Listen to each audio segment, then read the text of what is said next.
Hi all. ఈరోజైతే special biryani అయితే వేస్తున్నానండి. అదే నాటుకోడి బిర్యానీ అయితే వేస్తున్నాను. వీడియో అయితే ఎక్కడ స్కిప్ చేయకుండా లాస్ట్ వరకు అయితే చూడండి. ప్రాసెస్ అయితే స్టార్ట్ చేసేద్దాం, చూసేయండి. ఫస్ట్ అయితే ఇలా చికెన్ తీసుకుని 2 గ్లాసెస్ వాటర్ అయితే వేసి కొంచెం సాల్ట్, పసుపు, ఉప్పు, గరం మసాలా, అల్లం వెల్లుల్లి పేస్ట్, కరివేపాకు వేసి ఇలా బాగా ఉడికించుకోవాలండి.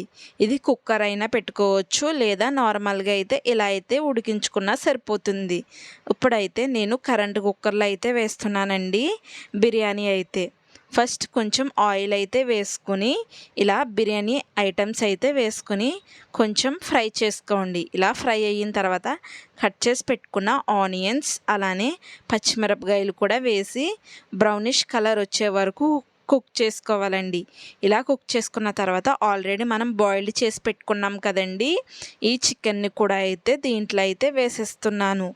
ఇలా చికెన్ మొత్తం వేసిన తర్వాత ఒక 10 to 15 మినిట్స్ అయితే దీంట్లో కూడా మగ్గించాలండి.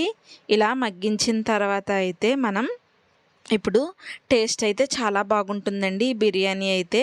మీరు కానీ ఫస్ట్ టైం ట్రై చేస్తే గిని ఈ వీడియో లాస్ట్ వరకు చూసి ఒక 2 to 3 టైమ్స్ అయితే చూసుకుని అయితే వేయండి. అంటే సింపుల్గా ఈజీగా తెలుస్తుంది కాబట్టి మీకు కూడా.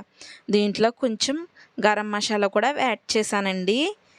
ఇందాక కూడా బాయిల్డ్ చేసినప్పుడు కూడా వేశాను కాబట్టి నేను పెద్ద ఐటమ్స్ అయితే దీంట్లో వేయట్లేదండి. ఆ వీడియో క్లిప్ అయితే డిలీట్ అయిపోయింది కాబట్టి నేనైతే ఇలా షేర్ చేస్తున్నాను. ఒక 4 గ్లాసెస్ అయితే వాటర్ అయితే యాడ్ చేశాను. 2 గ్లాసెస్ అయితే బాస్మతి రైస్ అయితే వాష్ చేసుకుని అయితే పక్కన అయితే పెట్టుకున్నానండి. అంత 4 గ్లాసెస్ అయితే వాటర్ అయితే యాడ్ చేశాను.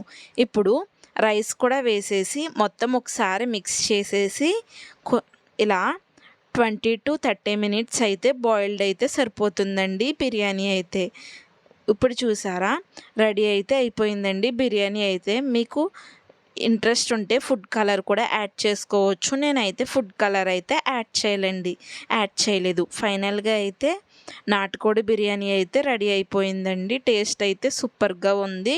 మీరు కూడా ఒకసారి ట్రై చేయండి. సబ్స్క్రైబ్.